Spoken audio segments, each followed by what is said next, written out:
Hello everyone, welcome back to Prashasnik Gurukul classes. और आज का जो टॉपिक है वो है हमारा ग्लोबल इन्वेस्टर्स समिट 2023 से रिलेटेड। इससे पहले भी हमने वीडियोस बनाई हैं, तो आप जाके हमारा देख सकते हैं बाकी वीडियोस भी। तो चलिए आज बढ़ते हैं एक नए कॉन्सेप्ट की तरफ, नई पॉलिसी की तरफ। इससे पहले हमने बताया हुआ है कि ग्लोबल इन्वेस्टर्स समिट वो क्या है, इसके की फीचर्स क्या हैं, हाईलाइट्स क्या हैं। ओके, तो आज हम जानेंगे UP industrial investment and employment promotion policy 2022 क्या है। देखिए, सबसे पहले तो नोडल एजेंसी के बारे में जान लेते हैं। तो ये है हमारी इन्वेस्ट यूपी और उपसेडा, Uttar Pradesh industrial development authority, जो आती है हमारी infrastructure and industrial development department के अंडर। तो यहाँ पर इंसेंटिव्स जो हैं इंडस्ट्रियल यूनिट्स को वो किस बेसिस पे दे जा रहे हैं, और जो कैटेगरी है और जो कैपिटल इन्वेस्टमेंट है वो कितनी रहेगी, वो हम देखते हैं। तो यहाँ पर 4 कैटेगरीज में डिवाइडेड है ये जो हमारे सेक्टर्स हैं, large, mega, super mega and ultra mega. अब इनमें इन्वेस्टमेंट कम से कम न्यूनतम कितनी होनी चाहिए और अधिक कितनी होनी चाहिए, इसकी रेखा दे रखी है। तो आप देख सकते हैं लार्ज के अंदर जो है वो आते हैं हमारे 50 करोड़ या फिर उससे ज्यादा, और अगर हम मैक्सिमम देखें तो 200 करोड़ से ऊपर नहीं जाना चाहिए। तो ये लार्ज की कैटेगरी में आएगा। मेगा की कैटेगरी में हमारा 200 करोड़ या उससे ऊपर की जो इन्वेस्टमेंट है, कैपिटल इन्वेस्टमेंट, वो आनी चाहिए और 500 करोड़ से नीचे होना चाहिए। हमारा जो सुपर मेगा है उसमें 500 करोड़ या उससे अधिक और 3000 करोड़ या उससे कम इनकी इन्वेस्टमेंट होनी चाहिए, तभी आपको इंसेंटिव्स मिल सकते हैं। और अल्ट्रा मेगा जो है वो किस कैटेगरी में कितनी इन्वेस्टमेंट होनी चाहिए, इस तो 3000 करोड़ या इससे अधिक की इन्वेस्टमेंट है तो आप अल्ट्रा मेगा में आते हैं। अब देखिए, आपको यहाँ पर इंसेंटिव्स तो मिल ही रहे हैं, साथ ही साथ स्टैंप ड्यूटी एग्जेम्पशंस भी मिल रहे हैं। बहुत ही अच्छा स्टेप है ये, क्योंकि हम जो टैक्स पे करते हैं तो 7 या 10% होता है, तो वो भी बचेगा आपका। अब देखिए, यहाँ पर ये डिफरेंट परसेंटेजेस में एग्जेम्पशन दिए गए हैं, जो 100% भी है, 75 भी है और 50 भी है। लेकिन अब रीजन्स देखें तो ये रीजन्स पे डिपेंड करता है, क्योंकि कुछ रीजन्स जो हैं वो बहुत ही अंडर डेवलप्ड हैं उत्तर प्रदेश में, तो उन पे 100% जो है हमें देखने को मिलता है एग्जेम्पशन, ताकि लोग जो है वहां पर भी आकर इन्वेस्टमेंट करें और इन क्षेत्रों को बढ़ावा मिले। मध्यांचल और पश्चिमांचल में 75%, क्योंकि यहाँ पर इतना इन्वेस्टमेंट ही करने की जरूरत है कि इसको थोड़ा बहुत और ज्यादा पुश मिल सके। 50% है गौतम बुद्ध नगर और गाजियाबाद डिस्ट्रिक्ट। तो ये हमारे अलग अलग स्टैम्प ड्यूटी एग्जेम्पशंस हो गए। अब देखिए, इन्वेस्टमेंट प्रमोशन सब्सिडी जो है उसके अंदर क्या है, तो ये जो सब्सिडी है ये 1 टाइम चॉइस रहेगा। एक बार आपको मौका मिलेगा, कोई भी एक ऑप्शन सेलेक्ट करने के लिए 3 ऑप्शंस में आपको दिए जाएंगे। तो फिर इससे क्या होगा, ये ड्यूरिंग द एप्लीकेशन, जब आप एप्लीकेशन फाइल कर रहे हैं उस समय आपको ये चॉइस दी जाएगी। 3 में से कोई भी एक सब्सिडी जो है उसका आप लाभ उठा सकते हैं।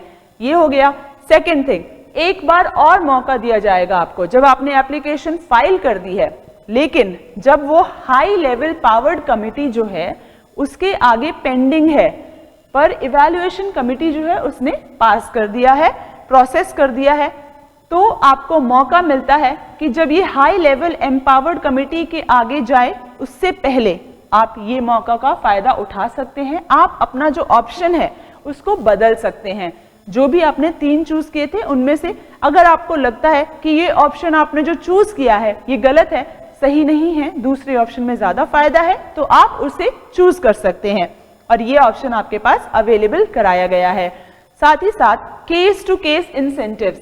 अब देखिए, डिपेंड करता है कि आपका जो केस है वो कैसा है, आपका जो प्रोजेक्ट है वो कैसा है, उसके अकॉर्डिंगली आपको स्पेशलाइज्ड, आपको कस्टमाइज्ड पैकेज आएंगे इंसेंटिव के। इतना ज्यादा कंफर्टेबल है ये प्रोसेस, इनफैक्ट इतना अच्छी तरह से बूस्ट किया जा रहा है, सपोर्ट दिया जा रहा है हमारा जो ग्लोबल इन्वेस्टर्स समिट है इसके अंडर, ताकि हम कहीं भी किसी भी कोने को अंडर डेवलप्ड ना रहने दें। इससे क्या होगा, इकोनॉमी है हमारी बढ़ेगी और हम काफ़ी ज़्यादा अलग स्थान कायम कर सकेंगे। और ये जो है हमारा कौन अप्रूव करेगा, एक कैबिनेट है, कैबिनेट के थ्रू जो है ये अप्रूव होना चाहिए।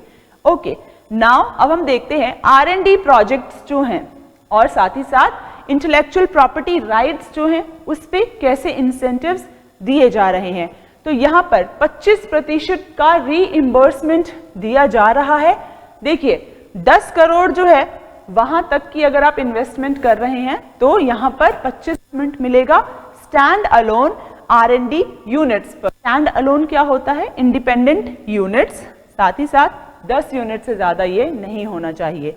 अब देखिए यहाँ पर 1 करोड़ जो है उसकी बात करी जा रही है कि अप टू 1 करोड़ जो है अगर आपने इन्वेस्टमेंट किया है तो आपको 50% तक रीइंबर्समेंट मिल सकता है। इस चीज पर तो registration of patent, copyright, trademarks, इन चीजों पर आपको मिल सकता है for stand alone and R&D units. Financial grants to centres of excellence. अब यहाँ पर सेंटर्स ऑफ एक्सीलेंस पे हमें किस तरीके से ग्रांट्स मिलेंगे तो ये देख लेते हैं। 50% जो है कोई भी प्रोजेक्ट है अगर उसका कॉस्ट 10 करोड़ है, ये इंडियन रुपीस की बात हो रही है, तो उस पे आपको 50% का प्रोजेक्ट कॉस्ट है उस पे आपको ग्रांट मिल सकता है। साथ ही साथ PSUs हो गए, गवर्नमेंट सेंटर्स हो गए एक्सीलेंस के, तो इन सभी को ग्रांट्स दिए जा सकेंगे अगर इन्होंने पहले से कोई भी बेनिफिट ना लिया हो किसी भी पॉलिसी के तहत। समझ आ रहा है? ओके, देखिए ऐसे हम कम से कम या ज्यादा से ज्यादा बात करें तो ज्यादा से ज्यादा 10 जो है हमारे सेंटर ऑफ एक्सीलेंस होने चाहिए, उन पे हम ये दे सकते हैं। और किसी भी एक सेक्टर में 2 से ज्यादा सेंटर ऑफ एक्सीलेंस नहीं होना चाहिए। ओके, अब देखिए इंफ्रास्ट्रक्चर प्रोजेक्ट्स जो हैं उस पे किस तरीके के इंसेंटिव्स मिल रहे हैं। तो यहाँ पर हम देखते हैं कि जो भी हमारा इन्वेस्टमेंट प्रोजेक्ट है वो मेगा या उससे ऊपर की कैटेगरी होनी चाहिए। तो याद करिए हमने फर्स्ट स्लाइड में देखा था डिफरेंट कैटेगरीज। मेगा कैटेगरीज कौन से थे, 200 करोड़ या उससे ऊपर की जो इन्वेस्टमेंट कर रहे हैं तो वो प्रोजेक्ट्स जो हैं इसके तहत इंसेंटिव्स पा सकेंगे। साथ ही साथ इंसेंटिव्स किन तरीके के होंगे, तो स्टैंप ड्यूटी रीइंबर्समेंट होगा और बेस कैपिटल सब्सिडी होगा। ओके, अब देखिए प्राइवेट इंडस्ट्रियल पार्क्स जो हैं, जो इनकी डेवलपमेंट होती है उसमें भी इंसेंटिव्स प्रोवाइड कराए जा रहे हैं, लेकिन शर्त है कि जो है मिनिमम 5 यूनिट्स होना चाहिए उस इंडस्ट्रियल पार्क के अंदर। साथ ही साथ यहाँ पर जो भी एरिया आपको एलोकेट किया गया है उसका 80% तक ही होना चाहिए वो यूनिट। जो यूनिट कवर कर रही है उसका 80% ही कवर करना चाहिए जो एलोकेटेड एरिया है वो। यहाँ पर हम देख रहे हैं कि 20 एकड़ या उससे ज्यादा है अगर आपका जो भी पार्क है बुंदेलखंड और पूर्वांचल रीजन में, तो आपको यहाँ पर बेनिफिट मिलेगा, इंसेंटिव मिलेगा। साथ ही साथ 30 एकड़ और उससे ज्यादा है मध्यांचल या पश्चिमांचल में, फिर भी तभी भी आपको इंसेंटिव्स प्रोवाइड कराए जाएंगे। और 100 एकड़ और उससे ज्यादा है इन एरियाज में तो भी आपको इंसेंटिव प्रोवाइड कराया जाएगा और ये डिपेंड करेगा कि कितना है। कैपिटल सब्सिडी जो है वो 25% तक मुहैया कराई जाएगी। अब देखिए सबसे खास बात यह है कि कितने भी एकड़ जमीन हो, 20 हो, 30 हो, 100 हो, लेकिन जितनी भी आपके पास जमीन है उस पे आपको 100% एग्जेम्पशन मिलने वाला है।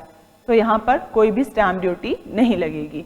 Enabling land bank, very important. Land bank क्या होता है, तो जहाँ पे लैंड्स होते हैं, पूलिंग किस तरीके से कर सकते हैं, हम कोई भी जमीन का कैसे यूज कर सकते हैं, उसे अंडर कंस्ट्रक्शन ला सकते हैं या एग्रीकल्चरल यूज जो है उसमें ला सकते हैं। तो ये इन चीजों को कौन डिसाइड करता है, तो लैंड बैंक्स जो हैं इनको इनेबल करने की बात की गई है। नॉन एग्रीकल्चरल बैरन या अनकल्टिवेबल लैंड जो है उसको इंडस्ट्रियल यूज के लिए लाना, ये हम करेंगे लैंड बैंक के थ्रू। बहुत इंपॉर्टेंट है।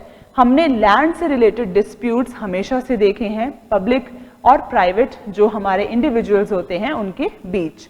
तो इससे क्या होगा कि इनके थ्रू हमारा जो भी प्रोसेस होगा पूलिंग का, लैंड को लेने का या लीज आउट करने का, वो इससे सिंपल होगा।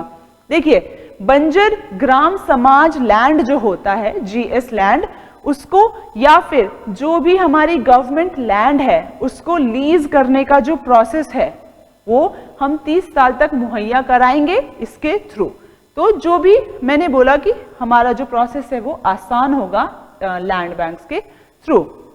साथ ही साथ हम यहाँ पे रेवेन्यू कोड के प्रोविजंस को भी क्या कर सकते हैं, अमेंड कर सकते हैं। बहुत ज़्यादा ज़रूरी है क्योंकि ये जो ग्लोबल इन्वेस्टर्स समिट आ रहा है, हमारा जो भी लैंड है उससे रिलेटेड जो भी प्रक्रिया है उसको हम ईज आउट करना है, हमें बहुत ही आसान बनाना है। तो जो पुराने प्रोविजंस हैं उनको अमेंड करने की बहुत ज़्यादा ज़रूरत है। यहाँ पर अनलॉकिंग ऑफ लैंड बैंक होगा, अनलॉक किया जाएगा जो भी है हमारा गवर्नमेंट या public state public sector units के अंडर, तो ये इम्पॉर्टेंट है। साथ ही साथ वेब इनेबल्ड प्लेटफॉर्म जो हैं, डिजिटलाइजेशन होगा यहाँ पर, ये बनाए जाएंगे ताकि लीज और सेल हो सके उन सभी जमीन की जो कि फ्री लैंड है, okay, for industrial purpose. Obviously हम इंडस्ट्रियलाइजेशन कर रहे हैं। देखिए, उत्तर प्रदेश है उसने हमारा तमिलनाडु और गुजरात जैसे इंडस्ट्रियलाइज्ड स्टेट्स को पीछे छोड़कर आगे बढ़ रहा है।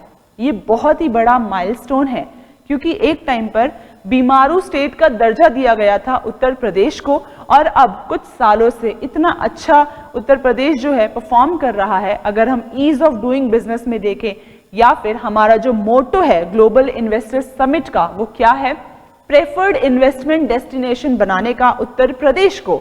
और ये कैसे बनेगा, जब हम सारे प्रोसेसेस को बहुत सिंपल रखेंगे, ट्रांसपेरेंट रखेंगे, बीच में कुछ भी नहीं होगी प्रॉब्लम, तो लोग अट्रैक्ट होंगे इन्वेस्ट करने के लिए, राइट। ओके, यहाँ पर इंडस्ट्रियल डेवलपमेंट अथॉरिटी के अंडर जो भी लैंड आती है, जीएस लैंड, तो वो बिना किसी चार्जेस के प्रोवाइड कराया जाएगा। अब देखिए, यूपी रेवेन्यू कोड जो है 2006 का, इसके अंदर हमें रिजम्पशन होगा जीएस लैंड का, पुनरारंभ करेंगे हम जीएस लैंड्स पे इंडस्ट्रियलाइजेशन करना, इंडस्ट्रियल एक्टिविटीज शुरू करना, तो इंस्ट्रक्शंस दिए जाएंगे अंडर दिस कोड, ओके। अब यहाँ पर हम लैंड पूलिंग पॉलिसी जो है 2020 की, इसको भी काफी ज्यादा स्ट्रेंथन करेंगे।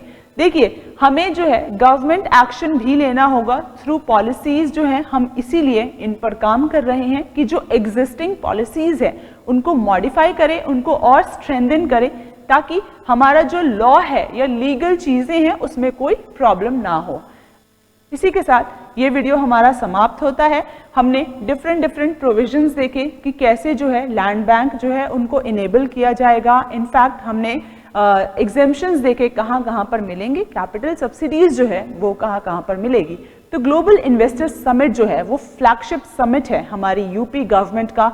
ये बहुत ही ज़्यादा इम्पॉर्टेंट है क्योंकि हमारा $1 ट्रिलियन इकोनॉमी का जो सपना है उत्तर प्रदेश को बनाने का, ये ऐसे ही नहीं होने वाला है जब तक हम ये स्ट्रॉन्ग स्ट्रेंजेंट मेजर्स को ना ले, एक सख्त जो हम अपना जो कार्य है वो अच्छे तरीके से ना करें या फिर ट्रांसपेरेंट तरीके से ना करें।